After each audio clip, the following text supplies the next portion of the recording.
JVS.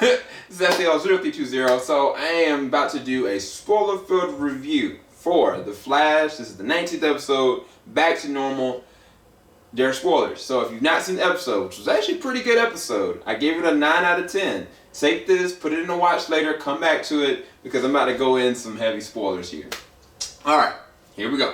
The biggest spoiler for me is I gotta talk about the Easter eggs and the ending. The Easter eggs came with the person or the kid that got hit with the particle accelerator. He's aging exponentially, but every single time he's able to use his amazing strength. He sit there and took like this steel and just bend it around. And all I could think of the Man of Steel. I was like, this is the perfect Easter egg. Even though the character is a subpar meta-human, like just his power alone and his strength is just like, it's effortless. And I was like, dude, I would love to see Superman just walking around like this, you know? And then there's a reference to freaking Ace Chemicals. Gotham City's Joker's Ace Chemicals. I was like, that is awesome as an Easter egg. I don't know, and y'all caught it. Other thing about this episode is West Allen. So Iris is going back and forth with the way she feels about Barry, and there's one interesting moment where Barry is kind of like at a bad place because he's trying to deal with the fact that he doesn't have his powers anymore. He's sitting there looking at his suit. Joe tells her to talk to him, and she kind of like asks him how he's doing, and he recounts to her the first person he ever saved, which was her. And it was such a beautiful moment. And it's obvious she's got some emotions turning, and Caitlin's already kind of brought that up. I was looking for a little bit more, but I know y'all West Allen fans probably love that. So that's going to continue, and I love the progression of it. The other side of it is you've got Caitlin and Hunter Zolomon, and it's obvious this man is crazy. He keeps on going back to his father and the progression of things that's happened. And he's saying to her, he's like, look, you're going to stay here. You're going to live with me or whatever. And like, you come to find out that Killer freaking Frost is still under his protection, or he's keeping her alive, basically. So Caitlin decides to go and try to work with Killer Frost to get out. Of course, Killer Frost betrays her, you know. And we still don't know who the guy is with the metal mask. It's going to be an interesting reveal by the time it's over with.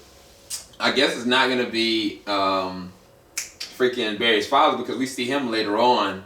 So I'm inclined to believe that that's freaking Eddie, but we'll see. But either way, the fact is that when you actually get to see what's actually happening with their interaction, Killer Frost betrays her, and she's about to kill her. And as soon as he freaking releases out, all of a sudden you just hear like somebody's coming, and it's Zoom. He phases through Caitlin, takes the ice, grabs her by the neck, stabs her through, and just like, yeah, you're done. Basically, I was like, this man is a G. And this all happened, like I said in the first reaction, is that a lot of the great moments happen towards the final part of the episode. But it was some good relational building moments that actually happened. But even with Caitlin, like with that, she's like, I want to go home. He's like, oh, okay.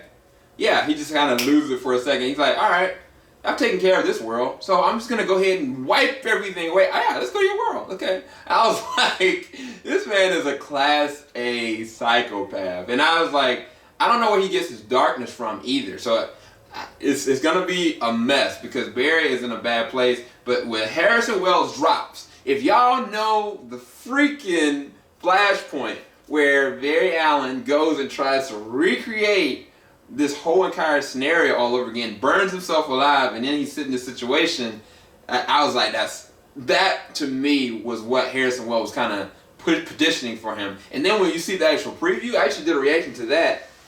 I looked at that preview, I was like, oh, this is awesome. I was like, I think Joe was basically contesting that this is a good idea. Wells contested it's a good idea, but his dad's like, you could kill my son.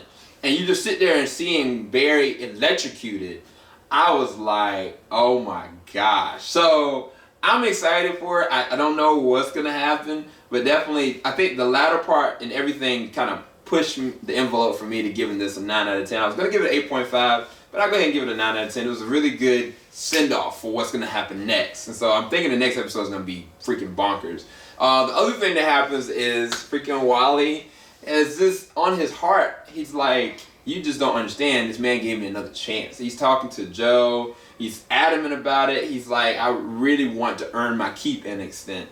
And he talks to Barry, and I was just like, this man is straight up geeking and is in love with the Flash. Like, he really respects him. He really loves what he represents, and at the same exact time, he gave him a chance for something to be something more. And if you know who Wally West is, he becomes the future Flash. He becomes faster than Barry Allen. So it's going to be interesting to see their relationship flourish. Kind of it's going to be like, I guess, Roy and Oliver's, kind of like with the Arrow. So I'm thinking that that's going to happen definitely eventually when he finds out about who Barry is. But either way, I enjoyed this episode. Hopefully you enjoyed my spoiler review for The Flash.